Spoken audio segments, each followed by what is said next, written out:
everybody, welcome back to another of Vendel's weekly arcade mode tutorials.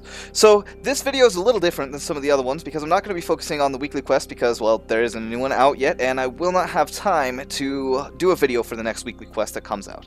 I'm going to be flying home, and therefore it's just not something I can focus on. So instead we have this little video focusing on some of the perks and how they can help you in arcade mode, and maybe some small commentary on how they can help you just in general play outside of the game, because they do help you out a little bit. So, before we get into it, there's one thing that I also want to mention concerning perks and their combinations. You can generally have 3 attached, and each character has 7 unique perks that they have available. But you can't use any of those 7 perks in combinations. Some combinations are impossible because of how gear score works. But let's get into it. So let's go ahead and start by talking first about the offensive perks. So Gale Storm, I actually personally don't find this very useful in any mode of play. It's just that little boost of speed, and it's only after a kill, so you're circumstantially not going to get to use it much. Devourer can help you a lot in PvP play. In arcade mode, it's just okay. The health gain can help you in the 3-person fights. Early Reaper and Crush Them are both damage boosts. I personally don't like these because I feel like it just doesn't do enough for you. Headhunter and Endurance, you could see some use in arcade on the 3-person fights, but it's not enough that you're actually going to see anything out of them. The clear winner here is Survival Instinct. When you're lower than than half health, critical health, you're going to gain that stamina cost reduction in a significant amount, which will help you survive. It will help you counterattack. So let's go ahead and talk about the defensive perks to start. Aegis is handy in arcade mode in particular because you're going to find a lot of modifiers or just buffs lying on the ground that you can make use for it, but it's not super great in PvP in my opinion. Shields Up is limited use in arcade mode, decent in PvP because of the many times you'll be coming back. Bastion is... it's just awful. It just is. 10% damage resistance is enough for anything. Vengeful Barrier, the 25 health shield every time you get out of Revenge is amazing in arcade mode, but also amazing in PvP mode in my opinion. Last Stand, that damage resistance could help you a little bit, but not enough to truly be worth anything. Fresh Focus can help you get out of stamina. I like Fresh Focus a lot. Bulk Up is not going to be useful for arcade mode, but this is another decent one just because it increases your hit point cap for PvP mode. So the clear winners for defensive perks here are, in my opinion, Vengeful Barrier, Aegis, and Shields Up. These 3 will make you just a lot more survivable inside arcade mode. And again, just to restate, Vengeful Barrier is amazing. It really is. So if you're able to get this on a character, get this on your character. This is probably the best perk out there in my personal opinion. So finally, the assist perks. Radiant Rebound is a little bit fun. Actually, it can help you in some breach modes for getting around places quicker, but for arcade mode, not going to help you much. Remedy is a good thing, especially for bleed characters, because that extra help will help you out, and there's going to be times where you're going to be killing things without executing. Feline Agility is useless in arcade mode, but it is really, really nice for PvP modes. Rapid Refresh, again, you don't have feats in arcade mode, and therefore it's pointless for arcade mode, but it's good in PvP modes. Rising Dawn, any of the 4v4 modes it's good for. Of course, it's utterly pointless in arcade mode. If you're playing with a friend, you could see some use out of this, but I still don't think it's that important. Supersonic is another one of those that's just kind of fun. In Revenge, you get the uninterruptible sprint, but to be honest, I've never seen anyone sprint out of combat after using Revenge. Clever Tactics, you will never find a use for it in arcade mode as far as I can tell. It would be cool if they included some zone capturing in arcade mode, but as it currently stands, this is not something you can make use of. The clear winners here, in my mind, are Remedy. Actually, that's really the only winner, is Remedy here from the assist tree. Radiant Rebound can be fun too, just for getting to certain characters sooner, so you have some more time to fight that particular character before you get mobbed by all of them. Do note that you can't always get any combination of all 3 perks. There's some combinations of 3 perks that are literally physically impossible to get even with perfect high-end gear. It's super frustrating, but unfortunately that's just the way that they designed it. You will be able to get like all 3 of the perks. You'll get 2 of the perks, and then the 3rd one will be sitting at something ridiculous like 580. Or you'll get like 1080 in that one and have the other 2 sitting at literally 575, so not hitting that 600 cap, which just sucks. It's frustrating design that they literally lock our customization out just that little bit more. But, you know, it is what it is. So play around with your perk combinations and see what you can get. And there's just a lot of cool stuff you can do with the perks. And like I said, they do help you in arcade mode. Additionally, I'm going to be showing you just a quick run through that I do of a randomized arcade mode. There's a few segments that I missed out on recording, but I wanted to keep for the most part one streamlined recording, and it's just going to be sped up so you can see another process of me going through a randomized quest. And you know, since it's randomized, I can't do it multiple times, and you'll see that I actually do this pretty well with minimal deaths. Alright, so the random quest that I chose to do today was, of course, of the highest difficulty, because it's not fun if it's not actually hard, right? I got the Barnacle Goose tree. Yeah, I have a tree that gives birth to birds, and apparently people want to kill me because of that, and I want to kill the people that told people I had a tree that gives birth to birds. So I'm outraged that they believe that I have a tree that literally breeds birds. So I'm going to kill them, because they're coming to kill me because I have a tree that breeds birds. Yeah. Actually, I really like the fact that there's some story built into these arcade quests. It makes things a lot more fun. So I embrace this arcade quest. I look at it. I've got a Zhang Jun that's going to be unblockable. A little not fun to deal with, but he's already got unblockables anyways, so I wasn't too worried about it. And I've got this bridge here in the center, so I was like, I'm going to use that. So parry the guy. When he's out of stamina, he sits there. I drop him. To my chagrin, he doesn't die. That was disappointing. It was in that moment that I was kind of like, well, I'm probably going to die this time because I'm not prepared for this. And there you go. It happens. Continuing on, do the same thing again. This time I decided it's not worth it to try to drop things, spend too much time on it, so I just kind of go at it with them. And lo and behold, things do work out.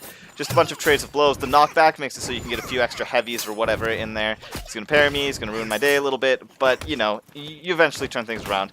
As per usual here, you have to focus on your parrying because he's unblockable, and then with the Berserker, your knockback allows you to, if you pin him against a wall, you can get a full 3 heavies off with the Aramush while he's on the ground, which gives you the opportunity to take him down. I actually intended to make use of revenge here, but just didn't happen. I didn't end up needing it, so there you go.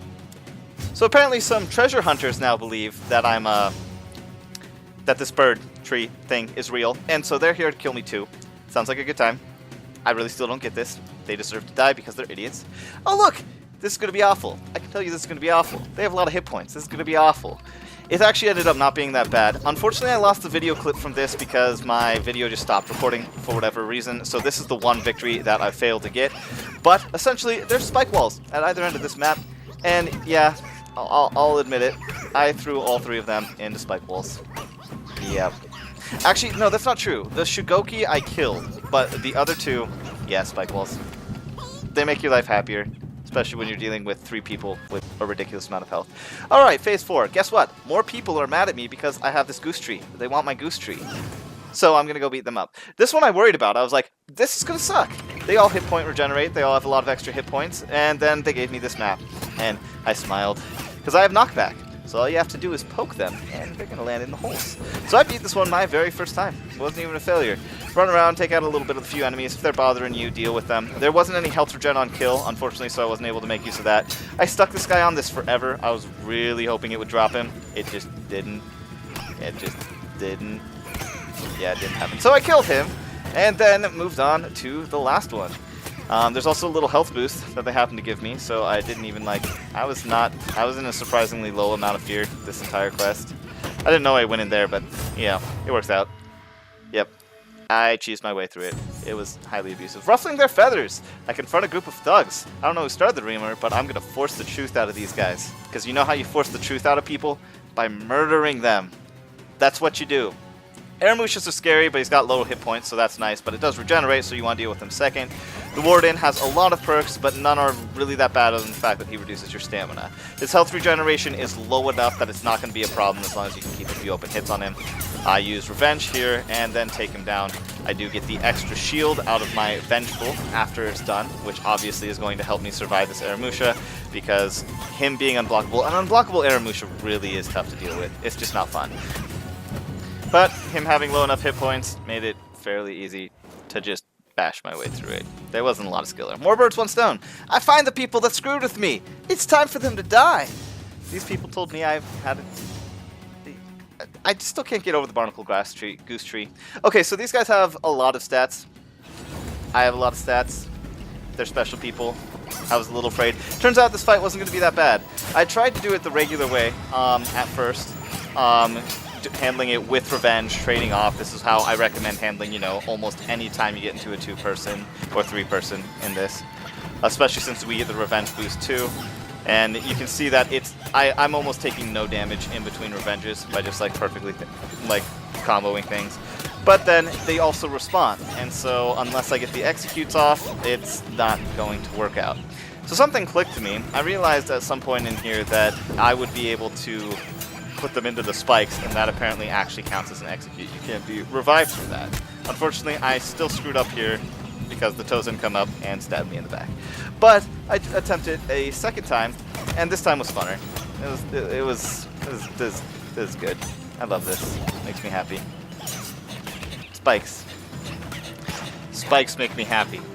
I mean, you shove them up against that wall, their body goes limp, and there's just peace. There's no questioning for a button input to execute. There's no like bloody after scene. It's just, there they are, pre-mounted on the wall for your trophy enjoyment. Well, anyways, so that was my Barnacle Goose quest. That was what? And I like arcade mode and its stories. I think the stories add a particular amount of just odd humor or connection to what's going on. There was one I had that was entirely poison themed, where I was blind and had loss of hit points. I was taking bleed damage the entire quest. That one was really difficult, but I was still able to get through it, and it was still a lot of fun, actually. And the enemies didn't have that many positive buffs to make up for the fact that I had 2 really awful ones for the entire duration. Arcade mode's a lot easier than some people make it out to be, in my personal opinion. I mean, I get that it's tough.